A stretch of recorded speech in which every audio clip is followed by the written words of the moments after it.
Hey, what's up, people of the internets? Today, you're not even going to believe this. We're with Ellie Holcomb, rock star, author, supermom, just all-around rad human being. We're going to talk about our own mental health journeys, winning won't make you well, kids, families, all of it. But first, we got to start with this incredible book that you just wrote. This was on my desk, and so I road tested this. And a couple of things happened. Number one, I don't like tearing up in front of my kids, so that was number one, Ellie Holcomb party foul. Thanks number a lot. one. Thanks a lot. Number two, about 2/3 of the way through this, when you're with, you know this when you're connecting with an audience. Yes. And you are about 2/3 of the way through a song, Yep. and there's this moment when your hands disconnect, and they're Yep. just doing it, Yep. and your voice is still going, but your head comes back. 100%. And you know, we're having a thing. Yep. Right? And that's what all of So us who good. connect, right? Yep. There was that moment with just 4 wackadoo Delonys sitting on a pile of blankets going, oh, we're all in a thing. And then my 4-year-old started singing this. My son comes in and starts singing it. And my wife, they have this whole Holcomb universe.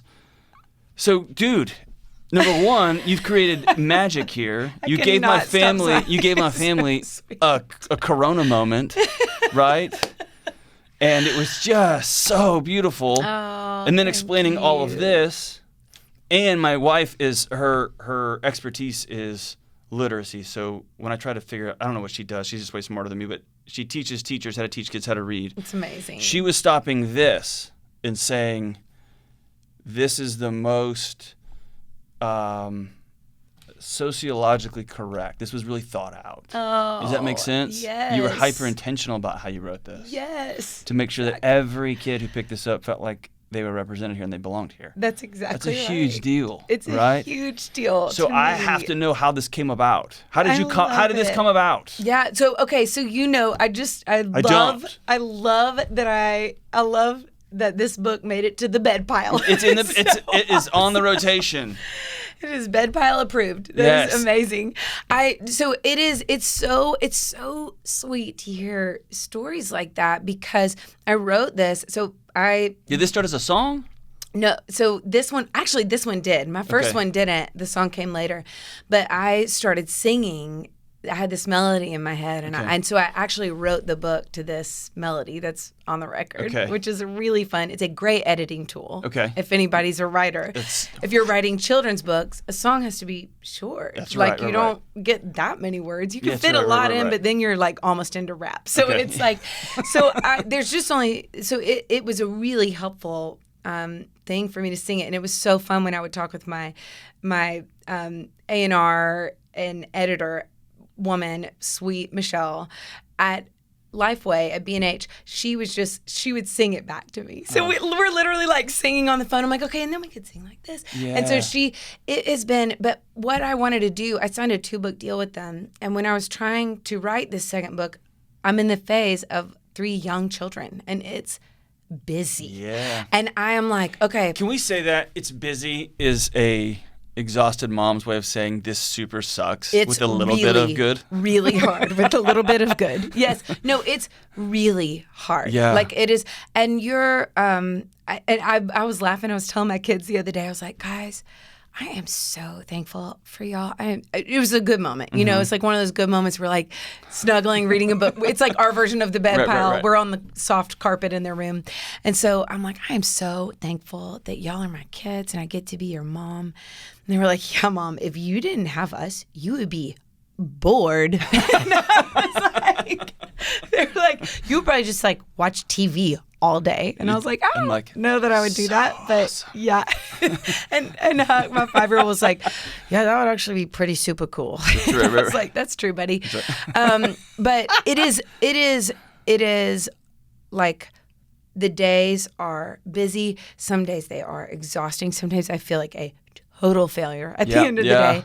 And they're wonderful days. There are so many wonderful moments, but they are full. Yeah. And so I just like, there's not a lot of margin, if that makes any sense. Totally. And so I was just like, I tell my kids so many things throughout the day. Like, okay, flush the toilet, please, for the love. Like, God, flush the toilet because the baby loves the toilet. And so when you don't flush it, the baby touches whatever. Like, anyway, whatever.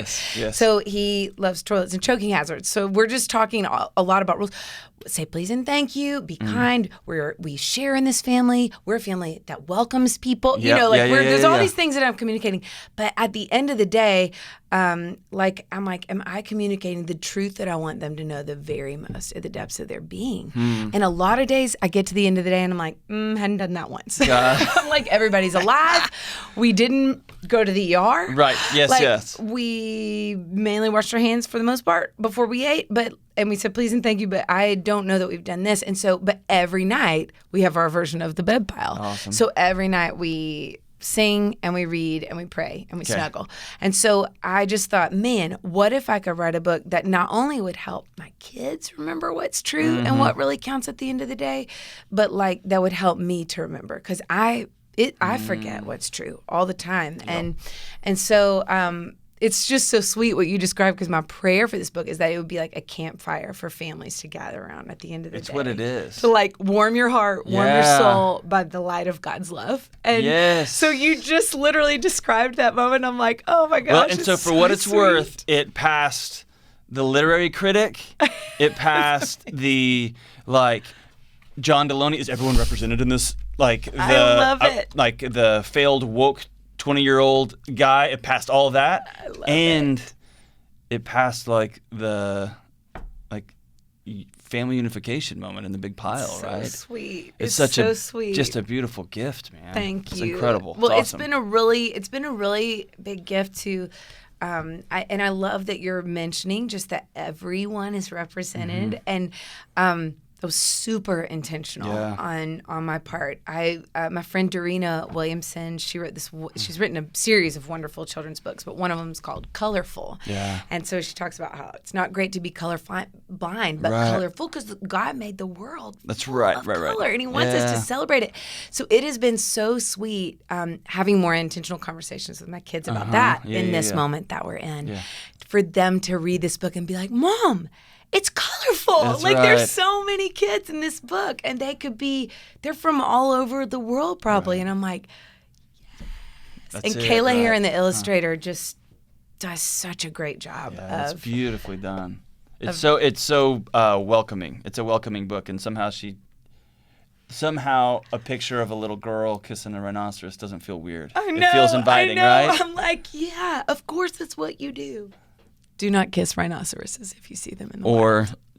Or yes, do that. Yes, do that. No, it's just beautiful. So well done, road tested. This is legit. It's so good. Thank you so much. And I would consider you in a class of, I don't know if this is fair to say, like Jesus rock royalty. Okay. Oh my God. You've got great pedigree, right? And then I don't remember what it was, maybe 10 or 15 years ago. When this little wackadoo community, the Rabbit Room, came up, and Andy Peterson just lost his mind. And, he's a stoic, philosopher. Yes. But then this bubbly praise as I remember the story as he said he walked into a room and heard your voice wafting through, right? Yeah. And then all of a sudden you are this gifted songwriter, you're this gifted performer, and then you've got Drew, who's got his own saintly gifts, right? So in growing up around a bunch of songwriters who went for it, and everyone wanted to be Bebo 25 years ago, and then no one was, right? Yes. You remember that squad? Of course, yes. Arcade, they all wanted to be one of those two, right? Yes. And then I moved to Nashville, and I'm working at Belmont, and everyone comes in, and they're so talented, and they're so gifted, and they've got all this stuff. One of the things that's continued to replay itself over and over in my career, as I've worked with fancy pants professionals, and when I got into taking a mental health journey. Yep. It's this one line keeps coming up over and over in my life, and that is, winning won't make you well. And so when I was 18, when I was 22, when I was 25, now that I'm old, and then I work with these young kids. I keeps coming back to winning won't make you well. So I want to, that's a long exposition to say, by all accounts, you've won, right? Yeah. You got to see some of the most influential records made behind closed doors. Yeah. You're an extraordinary songwriter. You bring families together with your art, right? Yeah. You married a great artist who's kind. You're a great mom and kids. Like, walk me, like, that's all cool, and then the lights go down, and then everybody gets back on the bus, and then everybody gets off the bus, and they go home. Right. So as comfortable as you feel, diving into it. Sure. I'd love to hear about the last 15, 20 years Of losing? Yeah, not so much that, but at some point, these studio lights go off, right? And the microphone button goes off, and then I'm forced to look in the mirror and say, "Who's this guy?" Right. So tell me about that journey. Well, when I say losing, I more mean like being lost and then being found in those lost places. Okay, because that's kind of how I would describe it. Yeah, I love just such kind words that you just said, and I just love that because you've done this too. Yeah. Like, on this journey of life, that is not the whole story. And as much as I can, if ever I am on a stage, I try to talk about when I was, starting to do my own music, I was terrified. I honestly didn't want to do it. I wanted to be a stay-at-home mom. I had actually quit my husband's band. And then since the Lord saying, would you be willing to go do music? And I'm like, no, absolutely not. No, this is the worst timing, no. And it has been so beautiful because it has just been the whole thing that I felt like God was asking me to do, because I was on my own counseling journey. Going back to... I just spent my life running from pain and hiding. Yep. So I was a liar. I didn't know that I was, but I just didn't want to face anything that was hard, and so I didn't. And so it just festered, and I was unwell. And so the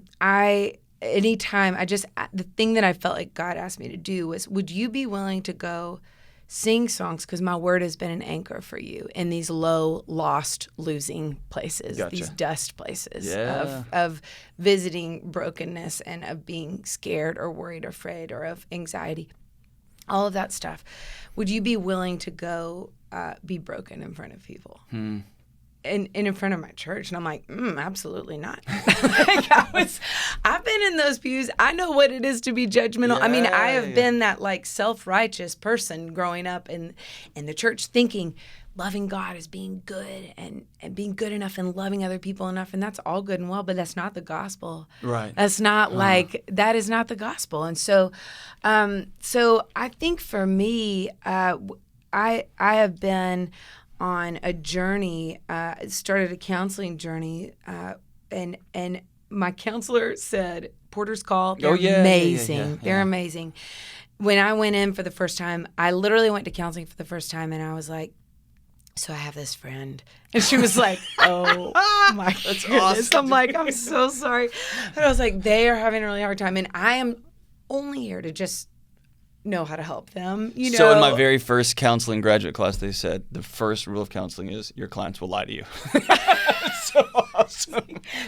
But that's what's crazy. I didn't even know I was lying. Like, that is the thing, because I was so used to, and I don't know what it is about growing up in the church that promotes hiding. And I guess it's just in Scripture from the very beginning, like the garden. Like, what have you, like, they're hiding. Like, just it's exposing, like right there from the Yeah. beginning.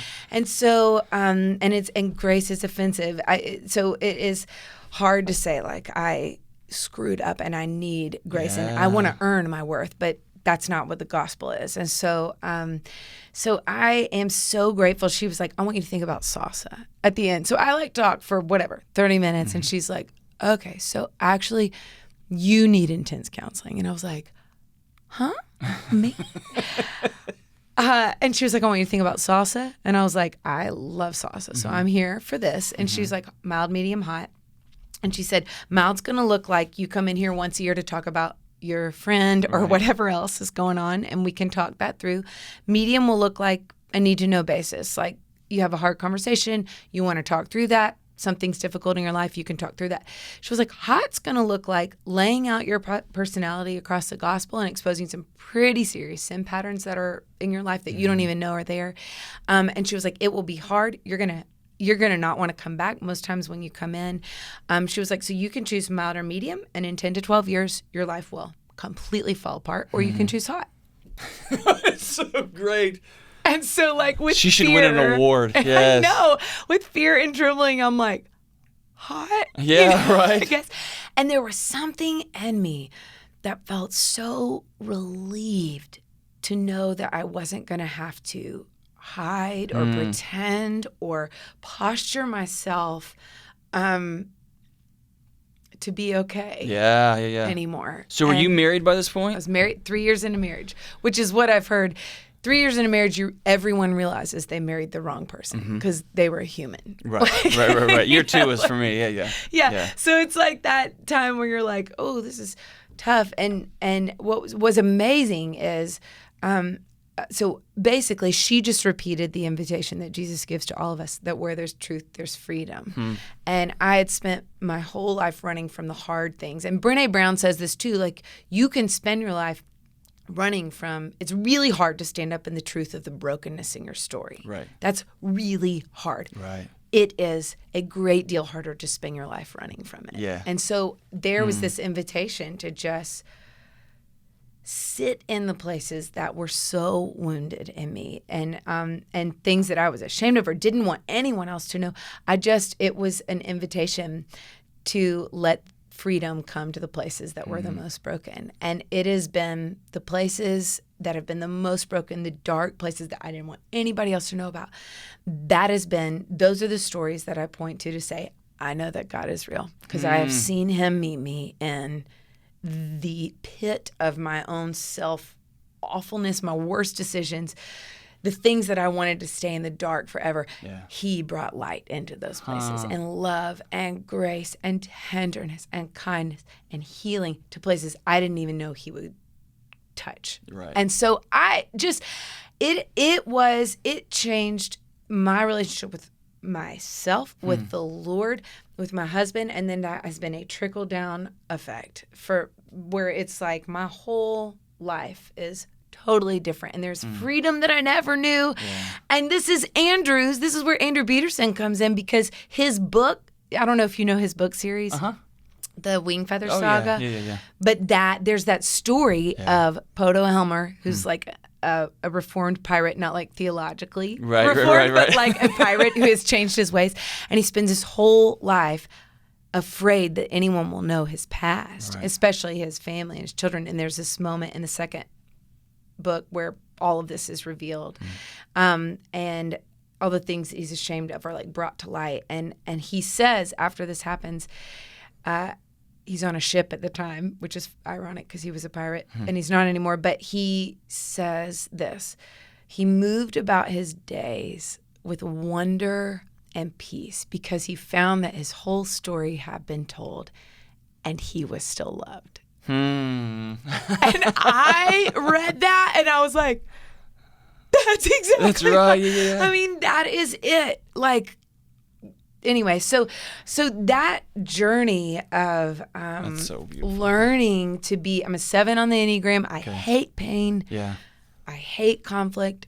I hate things that are hard, but it has been through those hard things that I've come to understand the power of the gospel and the power of God's love for us. And so I'm so grateful that fear didn't keep me from entering into those kind of wounded places. Yeah, no, that's awesome. What a Get gift. to try again. Well, thanks for joining me. Thanks for having me. On this wild internet. I still don't know how all this stuff works, but but here we are. I appreciate you so much taking time to come visit with us. So thank you so much for coming. Where can everybody find you? Oh, they can find me at ellieholcomb.com. Okay. Everything's there. Everything's linked there. But I'm on Spotify, Instagram, Facebook, Amazon. Amazon just ran a sale on these, and I was like, this is cheaper than I can get the book. So that's fantastic. I don't know who runs those sales, but all of that is available there. But all the links are on my website, ellieholcomb.com, and it's HOL, comb your hair. HOL, comb your hair. C-O-M-B. Well done. Yes. And for everybody, The Holcomb's music plays in my house more than any other artist, even more than like Andrew Peterson or Pantera. It's the Holcombs are in there amazing. all the time. And both Drew and Ellie. And grab this book. It's incredible. Thank you so much for being with us. Absolutely. You're the best. Thank you. Thanks for having me. You bet.